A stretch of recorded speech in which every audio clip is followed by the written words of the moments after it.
அன்பர்களே, இன்று கந்த சஷ்டி. மருதமலை ஸ்ரீ தண்டாயுதபாணி சுவாமி கோயிலுக்கு போவோம்.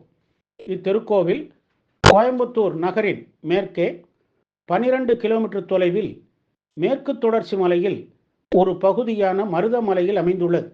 முருகப்பெருமான் இங்கு தண்டாயுதபாணி என்றும் மருதாச்சல மூர்த்தி எனவும் பெயர் பூண்டுள்ளார். 600 அடி, அதாவது 180 மீட்டர் உயரம் உள்ளது மருதமலை.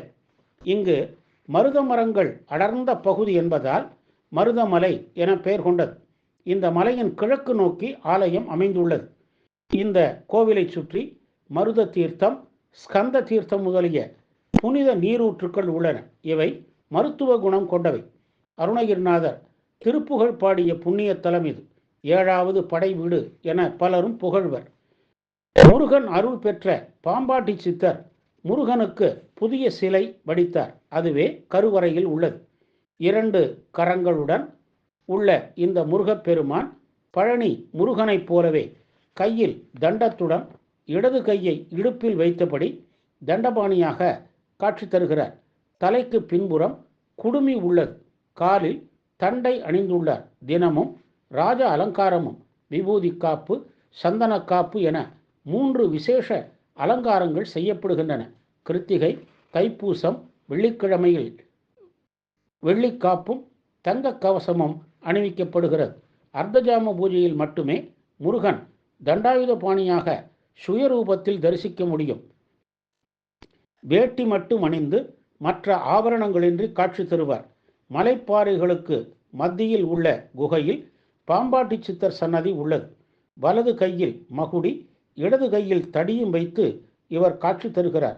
இவருக்கு அருகில் சிவலிங்கம், நாகர் திருமேனிகள் உள்ளன. முருகப்பெருமானுக்கு பூஜை முடிந்ததும் பாம்பாட்டி சித்தருக்கு பூஜை செய்யப்படுகிறது. இந்த சித்தர் இன்றும் அரூப வடிவில் முருகனை பூஜிப்பதாக ஐதீகம். தினமும் இவரது சன்னதியில் ஒரு பாத்திரத்தில் பாலை ஊற்றி வைக்கின்றனர். மறுநாள் பால் அளவு குறைந்திருக்கும் என்று சொல்லுகிறார்கள். சித்தர் அந்த பாலை முருகனுக்கு அபிஷேகித்து பூஜிப்பதாக நம்பப்படுகிறது. பாம்பாட்டி சித்தருக்கு முருகன் நாக வடிவிலேயே காட்சி கொடுத்தமையினால் சித்தர் சன்னதியில் உள்ள பாறையில் நாக வடிவாக உள்ளது. அதனை முருகப்பெருமானாகவே எண்ணி வழிபடுகிறார்கள். அதன் பின்புறம் பீடம் போன்ற அமைப்பில் 3 வடிவங்கள் உள்ளன. அவை சிவன், கணபதி, அம்பிகை என பூஜிக்கின்றன. அரசு, அத்தி, வேம்பு, வன்னி, கொரக்கட்டை என 5 மரங்களின் தொகுதியில் விநாயகப் பெருமான் அருள் பாலிக்கிறார். இந்த 5 மரங்களும் பஞ்ச விருட்சங்கள் எனப்படுகின்றன. விநாயகருக்கு அருகில் முருகப்பெருமான் மயில் மீது அமர்ந்து காட்சி தருகிறார். இங்குள்ள மருதனை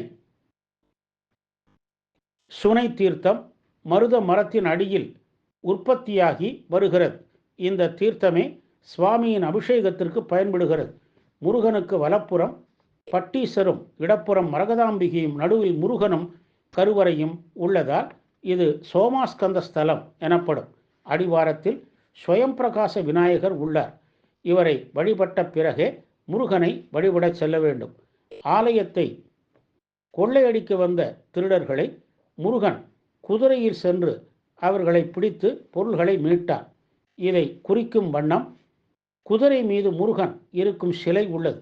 வைகாசி விசாகம், தைப்பூசம், கந்த சஷ்டி, கார்த்திகை தீபம், பிரதோஷம், கார்த்திகை போன்ற பல விழாக்கள் இங்கு நடைபெறுகின்றன. திருமணப்பேறு, மகப்பேறு, நாகதோஷம் நீங்கிட, விஷப்பூச்சிகள் கடிக்காமல் இருக்க இங்கு அனைவரும் வேண்டுகிறார்கள். மன அமைதி தரும் மருதமலை மருதாச்சல மூர்த்தியாகிய தண்டாயுதபாணியை வணங்கி நல்லருள் பெறுவோமாக. வெற்றிவேல், வீரவேல்.